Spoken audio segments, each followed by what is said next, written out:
Hi అండి. ఈరోజు పెద్ద చేప దొరికిందండి. దగ్గర దగ్గర 3 కేజీలన్నర వరకు ఉన్నదండి ఈ చేప. బంగారు పాప అంటారు దీన్ని. చేప అయితే తీసుకున్నాం కానీ కొయ్యడం చాలా కష్టమైపోయింది. అది లక్ష్మి వాళ్ళ నాన్న అండి. తను పాపం ఇద్దరు కలిపి ఎలాగో కష్టపడి దాన్ని కోసారు. పాపం ఆ ముసలాయన కొయ్యలేకపోయాడు.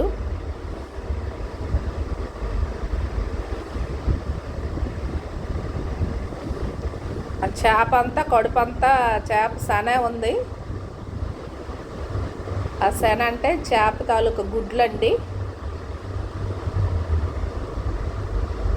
అదే కేజీన్నర వరకు ఉన్నది.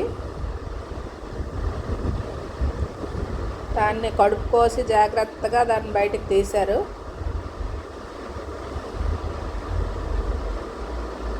మళ్ళీ అది విడిపోయిందంటే మళ్ళీ బాగోదు. అందుకని దాన్ని జాగ్రత్తగా కడుపు ఓపెన్ చేసి ముందు దాన్ని బయటికి తీశారు.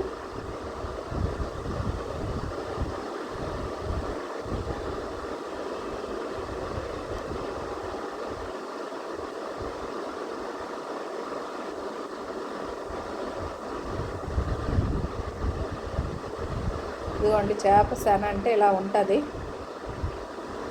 చేప తాలూకా గుడ్లు.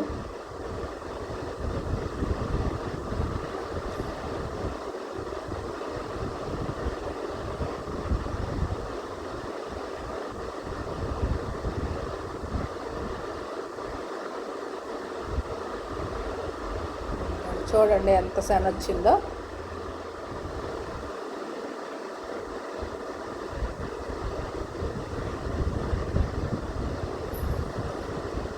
సన్న అయితే వేరేగా ఫ్రై చేసుకుంటే చాలా టేస్ట్గా ఉంటుంది. ఆ తర్వాత ఈ చేపని ముక్కలు కోయడం అయితే చాలా ముదరగుంది చేప, అస్సలు తెగలేదు.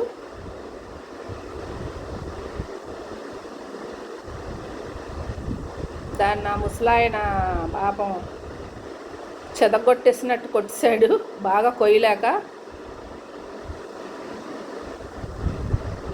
ముక్కలైతే బాగా రాలేదండి.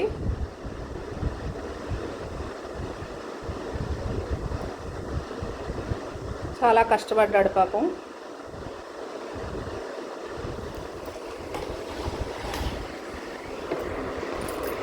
చేప తినడం అయితే బాగా తింటాం కానీ ఇక్కడ ఈ కోసుకోవడం దగ్గర ఇబ్బంది అండి. కోయడం చేత కాదు. టౌన్లో అయితే వాళ్ళే కోసి ఇచ్చేస్తారేమో కానీ మా పల్లెటూరులో మేమే కోసుకోవాలండి.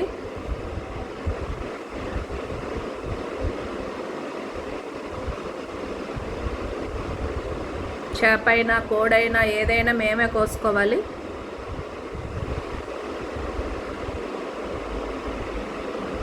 అస్సలు తగలేదండి. చాలా ముదరగా ఉంది. ముదారు చేప కూర అయితే చాలా టేస్ట్గా ఉంటుంది.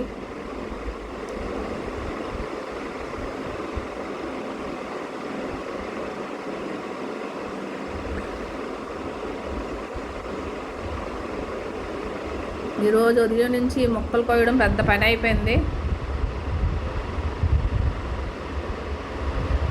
ముక్కలు కోసుకొని దాన్ని శుభ్రం చేసుకోవడం, దాన్ని నీట్గా కడిగి పెట్టుకోవడం చాలా పని అయింది.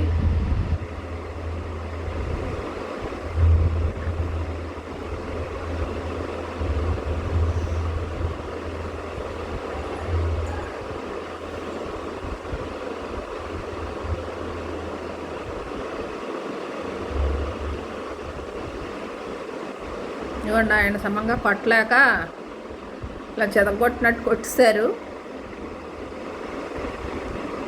తర్వాత వాటన్నిటిని నేను లక్ష్మి కూర్చొని